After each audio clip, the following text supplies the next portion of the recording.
Haleluya, haleluya. Shalom jemaat Tuhan. Selamat hari Minggu. Nikmati kebaikan Tuhan lewat ibadah ini. Dengan pujian pengagungan bagi Dia. Let's go.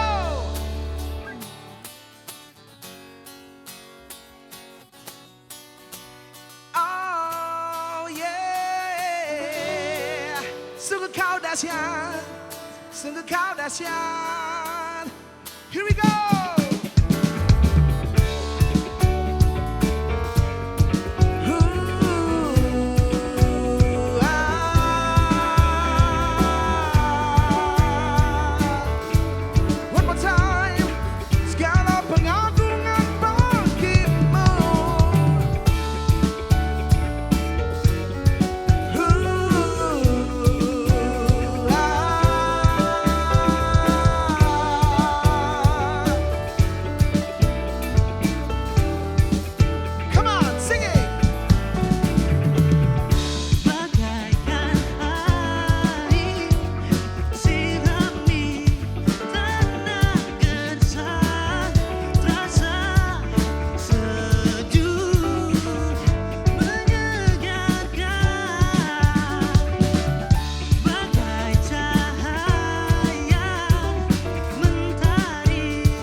tengah badai hidup kami tetap tenang, sebab kami punya Allah yang dahsyat. Haleluya.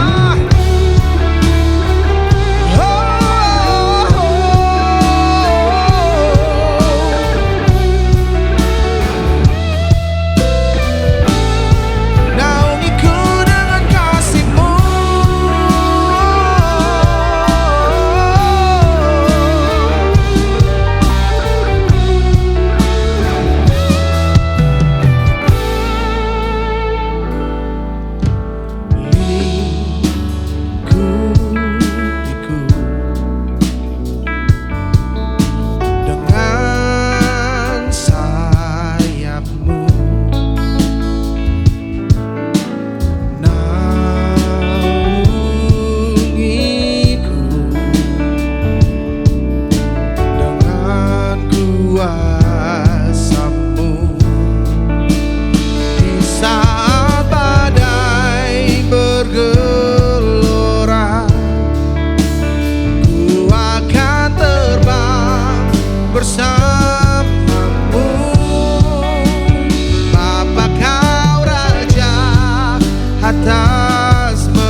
Hidup kami sepenuhnya ada di dalam tangan-Mu Bapa.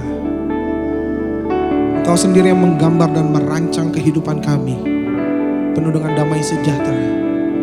Dan janji-Mu berkata Engkau jadikan kami lebih dari para pemenang. Di dalam kesesakan kami berharap hanya kepada-Mu. Sebab kami tahu siapa Allah yang kami sembah.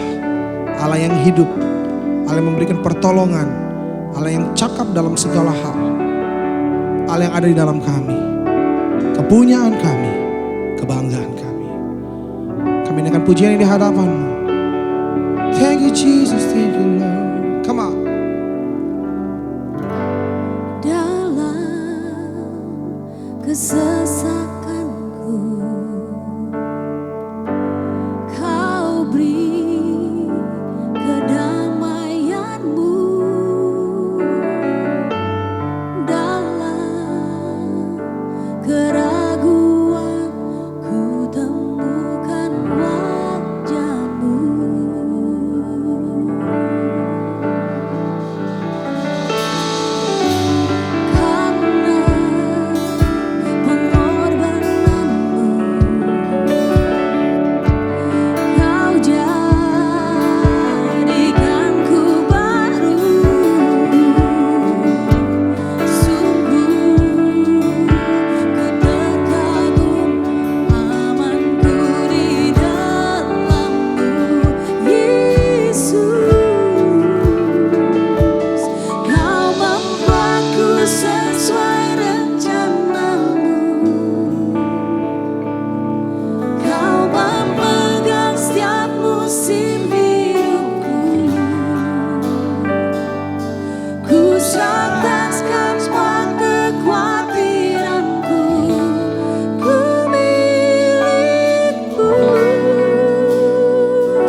Karena pengorbananmu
Shalom FCC. Sebelum kita mendengarkan kebenaran firman Tuhan ini, mari kita berdoa terlebih dahulu. Ya. Bapa, di dalam nama Tuhan Yesus, kami menyerahkan kebenaran firman-Mu ini, Bapa. Urapi hamba-Mu dan berkati setiap anak-anak-Mu yang sedang menonton acara ini, sehingga firman-Mu ini bukan hanya sekedar logos, tetapi menjadi rema bagi hidup kami. Sebab kami tahu ketika kami mengerti kebenaran firman-Mu, maka kebenaran itu akan membebaskan hidup kami dari kebodohan, dari kemiskinan, dari kegagalan, dari kekalahan di dalam segala hal. Urapi hamba-Mu, sehingga apapun yang kami katakan ini berasal semua daripada-Mu. Di dalam nama Tuhan Yesus Kristus, kami berdoa dan mengucap syukur. Haleluya. Amin. Oke, saudara sekalian. Pada minggu yang ketiga bulan Juni ini, tema khotbah kita, tema besarnya masih sama, yaitu Great Life. Bagaimana hidup saudara, hidup yang luar biasa di dalam Kristus Yesus melalui karyanya yang luar biasa di atas kayu salib, dengan subtemanya adalah Rest and Relax, atau beristirahat dan relax saja, santai. Nah, saudara, tanpa kita sadari bahwa Allah sedang berbicara selama 2 tahun ini. Ya, hampir 2 tahun ya. Kita mengalami pandemi virus corona. Ada sebuah istilah yang harus saudara perhatikan baik-baik, yaitu lockdown. Ya, di dalam bahasa sehari-hari dikatakan bahwa semua kegiatan-kegiatan itu dihentikan atau di lockdown atau diberhentikan dulu untuk sementara. Nah, di dalam arti rohani, Alkitab juga memiliki terminologi ini, cuman di dalam bahasa yang berbeda, yaitu sabat atau beristirahat. Nah, saya yakin selama hampir 2 tahun ini, Allah berbicara kepada semua umat manusia tanpa kita sadari, bahkan kepada gereja-gereja Tuhan, bahwa kita harus duduk diam menanti-nantikan Tuhan untuk bisa menerima pesan Tuhan. Kita sudah 2 kali mengalami gelombang corona yang besar. Tahun lalu, ya, pertengahan tahun lalu, kemudian pertengahan tahun ini, setelah Lebaran. Ya, beberapa negara-negara seperti India, mereka sudah memasuki pandemi tahap keduanya itu dari beberapa bulan lalu, dari 3 bulan, dari bulan Maret atau dari bulan Februari. Sedangkan Indonesia dan beberapa negara lainnya, Brazil dan kemudian ada di beberapa negara Eropa ini sedang memasuki masa pandemi yang kedua dengan konsekuensinya, terus kemudian dengan akibat dan dengan dampak yang lebih luar biasa. Nah, kita berdoa supaya bukan hanya Indonesia tapi negara-negara lain juga bisa cepat terlepas daripada bencana ini. Yang kita tahu bahwa Tuhan itu turut bekerja di dalam segala sesuatu untuk mendatangkan kebaikan bagi kita semua. Kita mau belajar sebagai gereja Tuhan untuk menangkap apa sih sebetulnya isi hati Tuhan yang coba Allah sampaikan melalui peristiwa yang ada di seluruh dunia ini. Dan saya terlalu yakin dan percaya bahwa apa yang terjadi di dalam dunia roh atau spiritual itu dimanifestasikan ke dalam dunia yang nyata. Ya, kita tahu bahwa manusia itu sebetulnya adalah makhluk rohani. 2/3-nya tidak kelihatan. Roh, jiwa, dan tubuh. Nah, ketika seluruh dunia ini secara serentak menyatakan bahwa kita harus melakukan lockdown di dalam setiap sisi kehidupan. Ya, masing-masing harus banyak berdiam diri di rumah. Maka sama halnya Allah juga sedang berbicara sesuatu yang tanpa kita sadari harus kita cari apa maksudnya Tuhan. Nah, saya akan korelasikan peristiwa ini dengan sebuah kata yang sangat penting, dan ini saya dapatkan rema ini beberapa minggu belakangan ini, dan saya renungi baik-baik dan saya mengalami begitu banyak berkat yang luar biasa, mujizat yang luar biasa melalui pengertian sabat. Nah, kita akan belajar mengapa sabat ini begitu penting bagi kita gereja Tuhan dan anak-anak Tuhan. Karena sabat ini sesuatu yang sangat fundamental dan sangat mendasar. Bagaimana cara kita menghargai Allah. bagaimana cara kita percaya kepada Allah.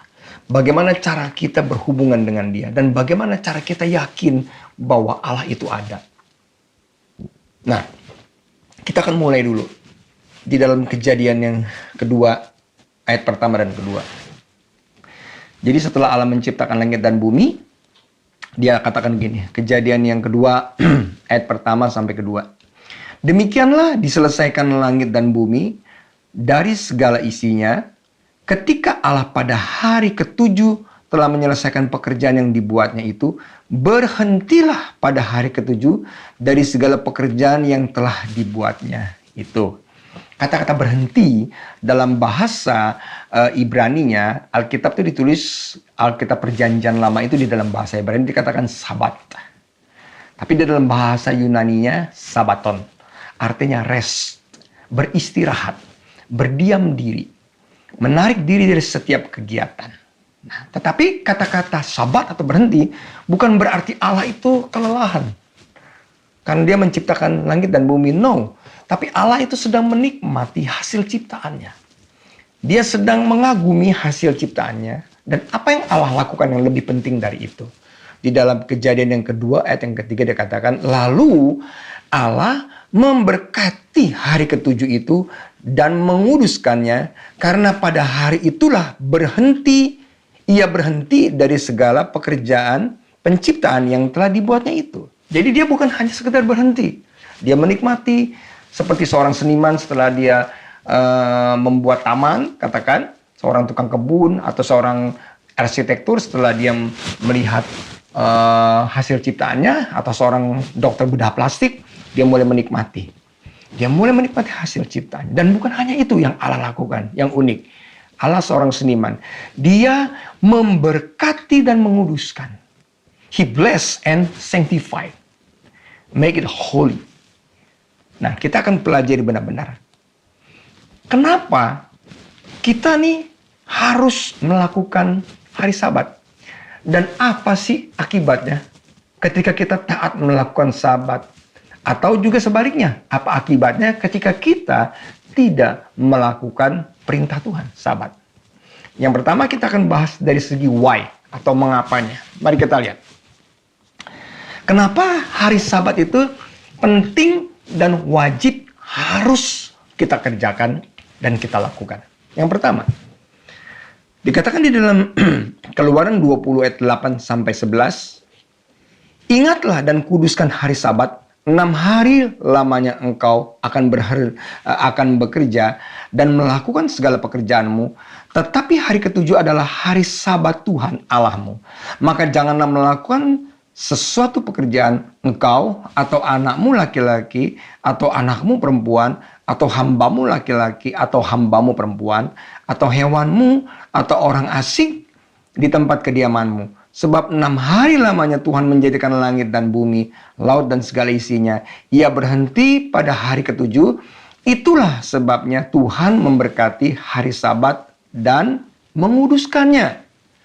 Saudara, kalau di bangsa Israel, hari ke-7 itu adalah hari Sabtu. Dan Sabat dimulai itu jam 6 sore. Ya, di hari Jumat, kemudian sampai hari Sabtunya. Jam 6 sore lagi. Sedangkan kita, sebagai orang Kristen, Sabat itu kita konotasikan adalah seperti perjanjian baru. Hari pertama di minggu tersebut, yaitu hari Minggu. Hari kebangkitan Tuhan Yesus. Ya, nah, kenapa hari Sabat ini penting? Why-nya? Yang pertama, ini adalah perintah Tuhan. Jadi kalau saudara lihat di dalam Keluaran 20, ya, Keluaran yang ke-20, itu ada 10 perintah Allah. Mulai dari jangan ada ilah lain di hadapanku. Kemudian janganlah membuat patung untuk disembah. Kemudian yang ketiga, jangan menyebut nama Tuhan Allah itu dengan sia-sia. Yang keempat, hormatilah hari Sabat, dan seterusnya, dan seterusnya. Dari 10 perintah Allah, 4 itu adalah milik kepunyaan Allah. Dan 6 itu milik kepunyaan manusia. Jadi yang pertama yang saya mau sampaikan, itu adalah perintah. Dan itu wajib, kudu, harus kita lakukan.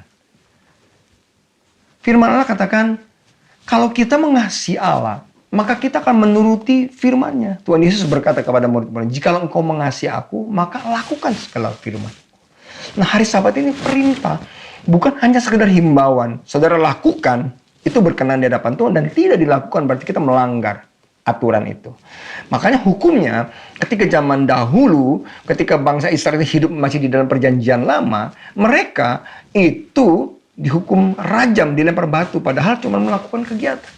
Saudara yang pernah ke Israel, hari Sabat itu unik di Israel. Bahkan ketika di hotel-hotel itu ada yang namanya lift Sabat.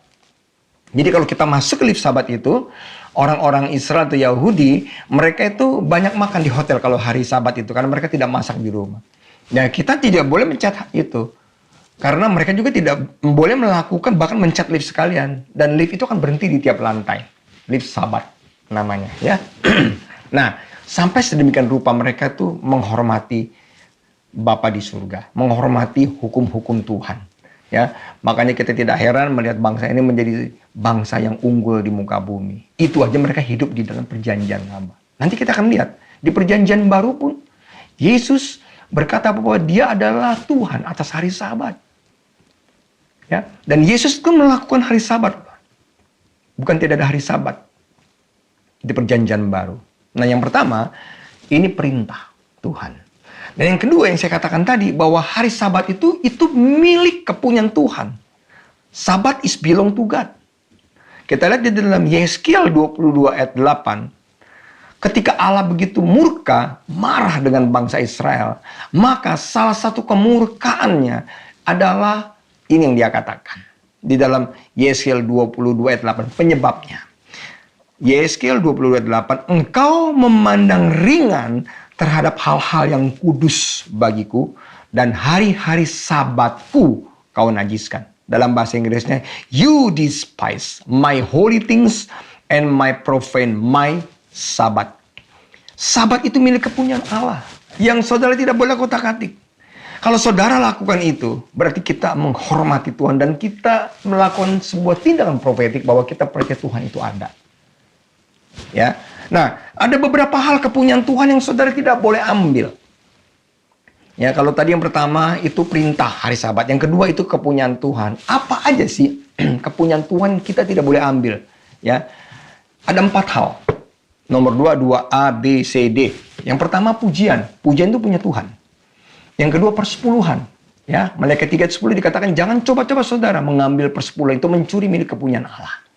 Kita akan hidup di dalam kutuk. Yang ketiga kemudian pembalasan.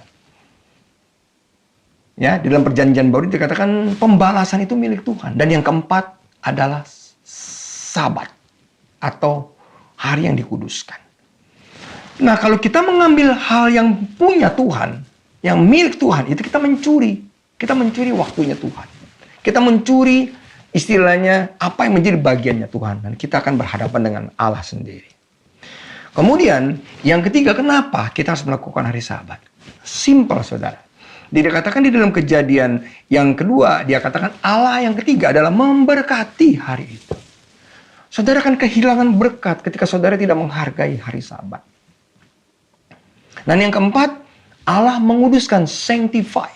Ya, kemudian dia menguduskan. Nah, kata-kata menguduskan ini kerap kali ini diartikan berbeda oleh kita gereja Tuhan. Arti kudus itu bukan tidak berdosa. Tetapi kudus atau holy, kadosh dalam bahasa Ibrani adalah being separate.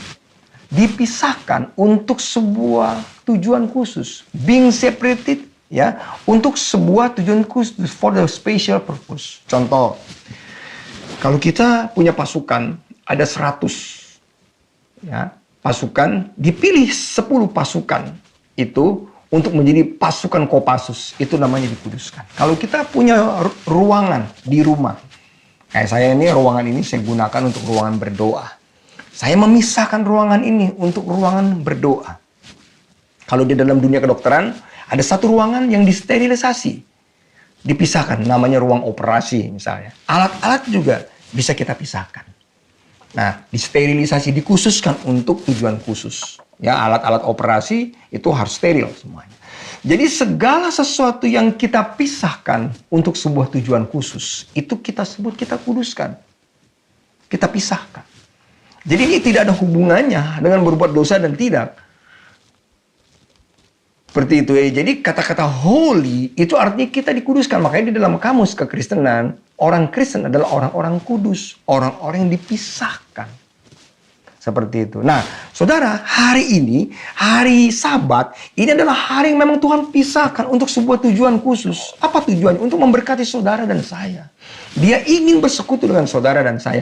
Dia ingin menikmati hasil ciptaannya. Dia ingin bergaul dengan saudara. Dan lebih daripada itu, dia ingin saudara benar-benar mengasihi dia. Dan Tuhan ingin melampiaskan atau mengekspresikan kasihnya kepada saudara. Rugi kita kalau kita tidak mengerti hal ini.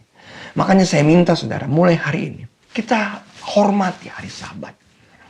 Sabat itu bisa berarti dalam satu minggu. Kita bisa mengkhususkan satu hari milik kepunyaan Tuhan. Tidak melakukan kegiatan. Tentunya kalau buat kita orang Kristen adalah hari Minggu. Kemudian di dalam satu hari, ya, kita bisa membuat Sabat. Dalam 24 jam, kalau saudara lihat, di dalam kitab Matius, ketika Yesus mau disalibkan, dia mengajak murid-muridnya untuk berdoa bersama-sama di Taman Getsemani. Tetapi murid-muridnya tertidur. Petrus, Yohanes, dan Yakobus. Dia balik sampai 3 kali balik. Kemudian Yesus berkata begini, sanggup gak sih kamu berjaga-jaga 1 jam saja? Karena kalau kamu sanggup berjaga-jaga 1 jam, kamu akan kuat. Rohnya memang kuat, tapi tubuh ini lemah. Makanya Tuhan Yesus minta setiap hari, saudara sisihkan waktu 1 jam untuk Sabat. Lakukan ini saudara. Saya sudah lakukan hal ini berpuluh-puluh tahun. Ya tetap ada bolong-bolongnya lah ya. Tetapi beberapa minggu kemarin ini saya lebih intens lagi. Saya lebih sungguh-sungguh lagi melakukan ini. Dan saya benar-benar baru merasakan berkat maksimal itu ketika benar-benar ini melakukan, menghormati, menikmati Sabat tersebut. Bangun pagi-pagi, siapkan waktu yang terbaik buat Tuhan, dan berdiam diri di kaki Tuhan. Itu yang Tuhan mau. Ya, jadi 4 hal, saya ulang sekali lagi, mengapa kita harus melakukan hari Sabat? Yang pertama, itu perintah. Yang kedua, hari Sabat itu milik kepunyaan Tuhan.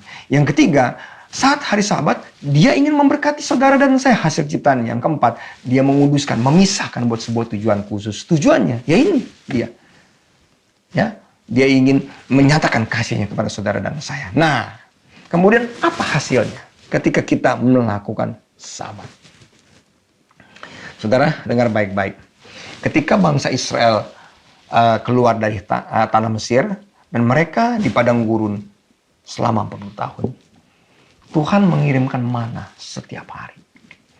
Ya, tetapi di hari yang ke-6, di hari yang ke-7, mana itu tidak turun lagi. Nah, di hari ke-6, Allah memberkati mana itu 2 kali lipat. Tapi di hari biasa, bangsa Israel tidak boleh mengambil jatah lebih daripada yang mereka lakukan hanya untuk 1 hari. Kalau mereka menyimpan itu untuk hari esok, maka mana itu akan busuk menjadi belatung. Nah, kita lihat. Hasil pertama ketika saudara dan saya melakukan Sabat adalah double portion blessing. Ada berkat double portion. Double portion bukan berarti hanya 2. Tapi akan terjadi pelipat ganda kasih karunia Allah. Kebaikan Tuhan dalam kehidupan saudara dan saya. Kita lihat di dalam Keluaran 16 ayat 4-5. Lalu berfirmanlah Tuhan kepada Musa, sesungguhnya aku akan menurunkan dari langit hujan roti bagimu. Maka bangsa itu akan keluar dan memunguti tiap-tiap hari sebanyak yang perlu untuk sehari. Supaya mereka kucoba apakah mereka hidup menurut hukumku atau tidak. Dan pada hari ke-6, perhatikan, apabila mereka memasak yang dibawanya mereka pulang, maka di bawahnya itu akan terdapat 2 kali lipat banyaknya dari apa yang dipungut mereka sehari-hari. Saudara, ketaatan mengenai hari Sabat akan membuat saudara dan saya mengalami berkat supranatural. Double portion. Allah rindu untuk menyampaikan hal ini kepada saudara dan saya di seluruh muka bumi. Ada sebuah pesan, lockdown. Dalam bahasa rohaninya, diam, duduk diam di bawah kakiku, kata Tuhan. Sebab aku ingin berbicara kepada gerejaku, kepada umatku. Pertama kali Tuhan bicara tahun lalu. Gereja Tuhan belum meresponi mungkin. Saudara dan saya belum meresponi hari Sabat ini apa sebetulnya. Kenapa kita disuruh lockdown? Bukan hanya sekedar diam-diam di rumah sambil main PlayStation, sambil mengerjakan hobi kita. Bukan hanya itu. Tetapi lebih daripada itu, Tuhan ingin saudara banyak duduk diam di bawah kaki Tuhan. Tetaplah kita menjalankan kegiatan kita sehari-hari. Tapi Tuhan ingin kita belajar menghargai apa itu Sabat. Itu yang pertama, double portion anointing. Yang kedua, bagaimana dan apa akibatnya ketika kita menghargai hari Sabat? Yesaya 40 ayat 30 sampai 31 dikatakan gini. Orang-orang muda menjadi lelah dan lesu. Dan teruna-teruna jatuh tersandung. Tetapi orang-orang yang nantikan Tuhan mendapat kekuatan baru.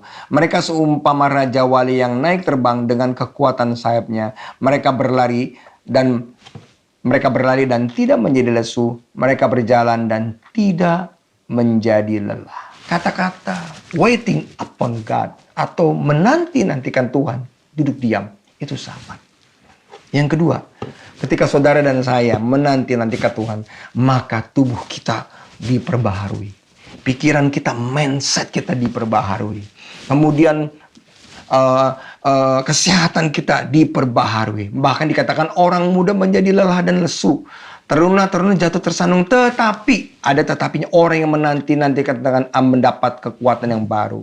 Mereka seumpama Raja Wali yang naik terbang dengan kekuatan sayapnya. Tidak pernah lesu, tidak pernah lelah. Wow. Raja Wali yang dimaksud adalah Raja Wali yang dewasa. Saudara kalau membaca buku tentang Raja Wali ini, burung yang sangat unik. Burung ini hidup sekitar 70 tahun. Di usia yang ke-40, maka burung Raja Wali ini akan mengalami proses penuaan. Tetapi bukan berarti dia tua kemudian meninggal, tapi dia akan memasuki sebuah tahap kehidupan yang kedua. Second life atau second chance. Nah, kukunya akan menjadi panjang sehingga dia tidak bisa lagi mencengkram mangsanya. Kemudian, saudara kalau di National Geographic, burung Raja Wali itu bahkan bisa mengambil kelinci, bisa kemudian mencengkram serigala, itu rusa, itu hanya dengan cakarnya. Tetapi ketika usianya 40 tahun, ini akan menjadi kaku ini, cakarnya. Dan tidak bisa mencengkram lagi, karena saking panjangnya. Bulu-bulunya juga menjadi kaku, tidak bisa terbang. Paruhnya akan menjadi sangat panjang, dan sehingga dia akan sulit sekali untuk membuka. Nah, cuma ada dua pilihan. Raja Wali ini akan mati, atau dia harus naik tinggi ke puncak bukit dan berdiam diri di sana selama sekitar 120 hari. Ya, atau sekitar 4 bulan. Apa yang dia lakukan di sana? Burung Raja Wali ini mulai mencabuti kukunya satu persatu. Manicure, pedicure. Kemudian dia mencabuti bulu-bulunya satu persatu. Yang terakhir, dia akan membenturkan paruhnya itu ke batu sehingga lepas. Dan burung Raja Wali ini tidak berdaya sama sekali. Tetapi karena dia ada di tempat yang tinggi dan aman, di puncak-puncak gunung yang tertinggi yang tidak bisa dicapai oleh makhluk apapun, ya. Dan dia berdiam diri. Nah, setelah itu Raja Wali ini setelah 120 hari, bulunya tumbuh kembali, cakarnya tumbuh kembali. Kemudian setelah itu paruhnya tumbuh kembali, dan Raja Wali ini menjadi Raja Wali dewasa yang matang, yang lebih dahsyat, lebih lihai, lebih hebat di dalam mengatasi badai, lebih ahli lagi di dalam mencari mangsanya, matanya lebih tajam lagi, dan dia akan hidup 30 tahun lagi. Dan burung Raja Wali yang dewasa ini dia akan terbang. Sudah belajar bagaimana cara mengatasi badai. Ketika ada badai, dia bukan turun ke bawah, malah dia naik mengatasi badai ke atas. Nah, ini yang Tuhan mau dalam kehidupan saudara dan saya. Kita sedang memasuki second chance, kesempatan kedua.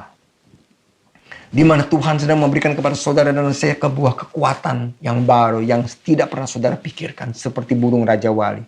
Percaya dalam nama Tuhan Yesus. Ketika saudara menghargai hari Sabat, menanti-nantikan Tuhan, dan saudara mendapat kekuatan yang baru, saudara akan mendapat pengurapan yang baru seperti Raja Wali. Kelelahanmu, keletihanmu diangkat hari ini juga di dalam nama Tuhan Yesus. Yang terakhir, yang ketiga, kita lihat, ya. kemenangan di dalam kehidupan kita. Kerap kali kita berpikir sibuk dan produktif itu sama. Padahal orang yang sibuk belum tentu produktif. Ada juga yang sibuk nggak karu-karuan, tapi hasilnya nggak ada. Tetapi yang Tuhan mau adalah saudara menjadi orang-orang yang berbuah, produktif. Jangan sibuk nggak karu-karuan. Seperti itu. Ya, Tuhan ingin mulai hari ini, saudara, waktumu digunakan dengan seefisien mungkin. Mungkin waktu kerjamu akan menjadi lebih pendek. Tetapi income saudara dan saya, pendapatan kita, itu akan menjadi lebih banyak. Seperti di dalam perjanjian baru, perumpamaan tentang orang yang bekerja dari jam 6 pagi sampai jam 6 sore.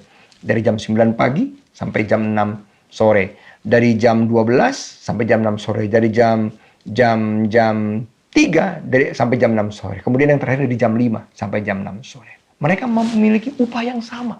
1 dinar. Yang kerjanya 1 jam sama 12 jam sama. Bukan berarti yang 12 jam itu atau 1 jam itu lebih hebat atau mereka lebih, ini kasih karunia, saudara. Dan yang kedua, yang bekerja 1 jam itu mungkin juga memiliki nilai di hadapan Tuhan, value. Kenapa dia hanya bekerja 1 jam tapi sama dengan orang yang bekerja selama 12 jam?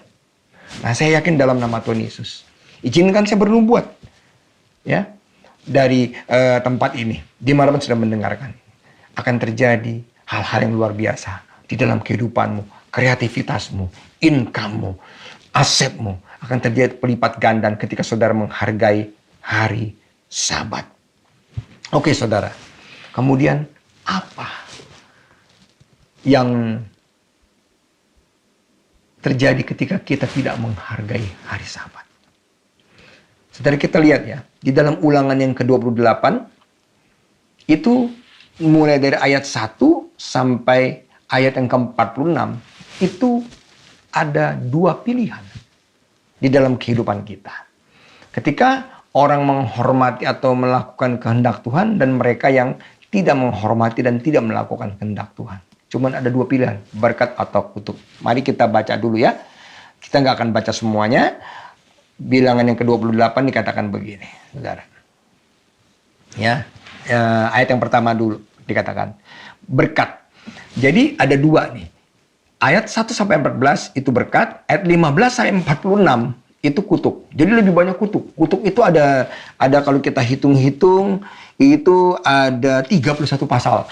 Tapi berkat itu ada 14 pasal. Artinya Tuhan sangat marah banget ini. Artinya dia sangat-sangat sedih ketika kita tidak menghargai hari Sabat. Nah, kita lihat berkat. Jikalau engkau baik-baik mendengarkan suara Tuhan Allahmu dan melakukan dengan setia segala perintahnya yang kusampaikan kepadamu pada hari ini, maka Tuhan Allahmu akan mengangkat engkau di atas segala bangsa di bumi. Itu janji Tuhan loh. Yang percaya katakan amin. Segala berkat ini, ayat kedua, akan datang kepadamu dan menjadi bagianmu jika engkau mendengarkan suara Tuhan Allahmu. Saudara lihat ya, ayat 3 dikatakan diberkatilah engkau di kota, diberkatilah engkau di ladang. Berarti sebaliknya tuh, kalau kita tidak mentaati, terkutuklah kita di kota, terkutuklah kita di ladang. Artinya dimanapun kita berada, kita hidup dalam berkat atau kutuk. Jadi bukan tempat pekerjaan kita atau tempat tinggal kita yang menentukan berkat atau kutuk. Tapi apakah kita taat atau tidak melakukan kehendak Bapa. Yang keempat, diberkatilah buah kandunganmu, hasil bumimu dan hasil ternakmu. Ya, ini anak lembu sapimu dan kandungan kambing dombamu. Ayat 5, diberkatilah bakulmu dan tempat adonanmu. Yang keenam, diberkatilah engkau pada waktu masuk dan diberkatilah engkau pada waktu keluar. 7, Tuhan akan membiarkan musuhmu maju berperang melawan engkau, terpukul kalah olehmu. Bersatu jalan mereka akan menyerang engkau, tetapi bertujuh jalan mereka akan lari daripadamu. Tuhan akan memerintahkan berkat ke atasmu di dalam lumbungmu dan di dalam segala usahamu. Ia akan memberkati engkau di negeri yang diberikan kepadamu oleh Tuhan Allahmu. Ayat ke-9, Tuhan akan menetapkan engkau sebagai umatnya yang kudus seperti yang dijanjikannya dengan sumpah kepadamu jikalau engkau berpegang pada perintah Tuhan Allahmu dan hidup menurut jalan yang ditunjukkannya. Maka segala bangsa di bumi akan melihat bahwa nama Tuhan telah disebut atasmu dan mereka akan takut kepadamu. Ayat yang ke-11, juga Tuhan akan melimpahi engkau dengan kebaikan dalam buah kandunganmu, dalam hasil ternakmu, dalam hasil bumimu, di tanah yang dijanjikan Tuhan dengan sumpah kepada nenek moyangmu untuk memberikannya kepadamu. Tuhan akan membuka bagimu perbendaharaan yang melimpah, yaitu langit untuk memberi hujan bagi tanahmu pada masanya dan memberkati segala pekerjaanmu sehingga engkau memberi pinjaman kepada banyak bangsa, tetapi engkau sendiri tidak memberi pinjaman. Ayat ke-13, Tuhan akan mengangkat engkau menjadi kepala dan bukan ekor. Engkau akan tetap naik bukan turun.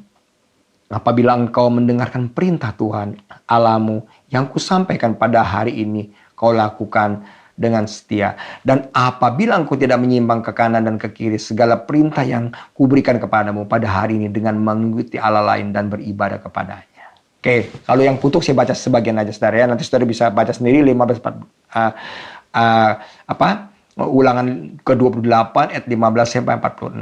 Ayat 15 dikatakan gini, tetapi jika engkau tidak mendengarkan suara Tuhan Allahmu dan tidak melakukan dengan setia segala perintah dan ketetapannya yang kusampaikan kepadamu pada hari ini, maka segala kutuk akan datang kepadamu dan mencapai engkau. Segala kutuk. Jadi semua tuh yang berbalik dengan berkata itu ya. Contohnya nih, terkutuklah engkau di kota, terkutuklah engkau di ladang. Terkutuklah bakul nasimu dan tempat adonanmu. Ayat 18, terkutuklah buah kandunganmu, hasil bumimu, anak lembu sapimu, kandungan dan kandungan kambing dombamu. 19, terkutuklah engkau pada waktu masuk dan terkutuklah engkau pada waktu keluar. Aduh saudara, mengerikan. Mengerikan, masih ada tuh ayatnya lagi. Berikut-berikutnya. Dikatakan salah satunya Tuhan akan menghajar engkau dengan batuk kering, demam kepilau, sakit radang, kekeringan, hama, penyakit gandum. Semua itu akan memburu engkau sampai engkau binasa. Waduh, saudara. Mengerikan sekali. Saya berdoa, saudara. Ketika saudara benar-benar rindu untuk mengalami berkat Tuhan, maka hormatilah hari Sabat. Ya. Dan saya yakin dalam kehidupan ini tidak ada seorang pun yang mau hidupnya kalah. Tapi selalu ingin hidupnya menang. Saudara, saya akan tutup firman Allah. Ada sebagian besar orang berkata bahwa hidup ini adalah pertandingan. Tetapi buat saya, hidup ini adalah sebuah peperangan. Peperangan rohani. Iblis selalu memburu kita. Tujuannya adalah untuk membunuh kita, ya, kemudian membinasakan kita. Dia mencuri masa depan kita, dia mencuri kesehatan kita, dia curi waktu kita. Kemudian dia belum puas, setelah dia curi masa depan kita, hidup kita, kemudian begitu dia curi uang kita, waktu kita, kemudian dia membunuh tubuh jasmani kita. Dan belum cukup sampai situ, roh kemudian dibinasakan. Hidup ini cuma ada dua pilihan, saudara. Saudara mau hidup di dalam kekalahan atau kemenangan. Dalam masa-masa COVID seperti ini, kita sebagai korban, victims, atau kita orang yang sebagai victorious, sebagai pemenang.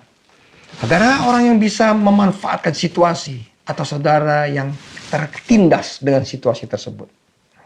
Saya yakin di balik semua hal ini, Tuhan turut bekerja untuk mendatangkan kebaikan. Saya akan tutup dengan sebuah ayat.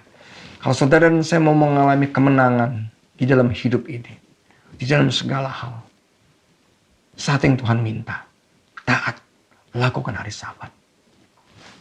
Iblis itu memburu kita seperti singa mengaum-mengaum. Dan dia berjaga-jaga 24 jam penuh. Kalau saja ada hal-hal celah yang kita lakukan yang bertentangan dengan hukum Allah, maka dia berhak untuk menindas hidup saudara dan saya. Dikatakan gini, Keluaran 14 ayat 13-14. Tetapi berkatalah Musa kepada bangsa itu, janganlah takut, berdirilah tetap dan lihatlah keselamatan dari Tuhan yang akan diberikannya pada hari ini kepadamu. Sebab orang Mesir yang kamu lihat pada hari ini tidak akan kamu lihat lagi untuk selama-lamanya. Tuhan akan berperang untuk kamu dan kamu akan diam saja. Diam bukan berarti kita tidak melakukan apa-apa, saudara. Tapi justru kita diam mencari keinginan isi hati Tuhan. Reset, default setting kalau seperti komputer, itu dikembalikan kepada tujuan yang mula-mula. Apa sih rencana Tuhan dalam kehidupan saudara dan saya? Tidak sedikit orang yang udah melenceng hidupnya. Yang tidak lagi berjalan sesuai dengan keinginan dan rencana Tuhan. Baik itu organisasi gereja atau pribadi. Ini saatnya kita default setting. Atau kita mereset kehidupan kita semula. Sehingga kita berjalan kembali sesuai dengan rencana Allah. Percayalah, nikmati berkat Tuhan. Nikmati kebaikan Tuhan dalam hidup saudara. Melalui kita menghormati hari Sabat. Amin. Izinkan saya berdoa buat saudara. Bapa yang baik, di dalam nama Tuhan Yesus, hamba mau berdoa dan mengucap syukur. Karena pada hari ini ada rahasia kebenaran yang Kau bukakan bagi kami, Bapa. Ajari kami gerejamu Tuhan untuk memelihara, menghormati hari Sabat. Dan kami tahu ketika kami duduk diam menanti-nantikan Engkau, maka Engkau akan memberikan kepada kami kekuatan yang baru. Double portion anointing Tuhan. Kau memberikan kepada kami Tuhan kesegaran yang baru Bapa. Kau memberikan kepada kami kemenangan di dalam kehidupan ini. Kau memberikan kepada kami Tuhan kemenangan di dalam segala hal Bapa. Bahkan kesehatan, kekuatan, kesembuhan, keluputan kami dari segala hal yang terjadi, segala wabah dan kutuk yang sedang berjalan melewati bangsa demi bangsa. Ajari kami Tuhan seperti bangsa Israel ketika malam Paskah tiba. Ketika Tuhan Yesus Engkau menurunkan tulah yang ke-10 bagi orang Mesir. Mereka semua berdiam diri di dalam rumah untuk menanti-nantikan Engkau. Maka ketika tulah itu melewati bangsa Mesir, maka tidak ada satupun bangsa Israel yang dapat Tuhan terkena tulah itu. Sebab Engkau melindungi kami semua. Ada tanda darah Kristus. Darah yang telah Engkau curahkan di atas kayu salib. Untuk melindungi kami dari virus corona. Terima kasih Allah Roh Kudus. Kami tahu di dalam pandemi yang luar biasa ini. Nyatakan isi hatimu. Pesanmu yang jelas pada gerejamu. Sehingga kami belajar untuk menghormati hari Sabat. Terima kasih Allah Roh Kudus. Terima kasih Bapa. Mari angkat kedua tanganmu saudara. Terimalah. Biar kiranya berkat yang terbaik dari Allah Bapa. Kasih karunia di dalam nama Tuhan Yesus. Dan persekutuan yang manis dengan Allah Roh Kudus menyertai kita semua. Mulai hari ini sampai Tuhan Yesus datang bahkan sampai selama-lamanya. Saudara diberkati bersama-sama katakan. Amin. Sampai berjumpa di awal bulan depan. Tuhan Yesus memberkati. Shalom.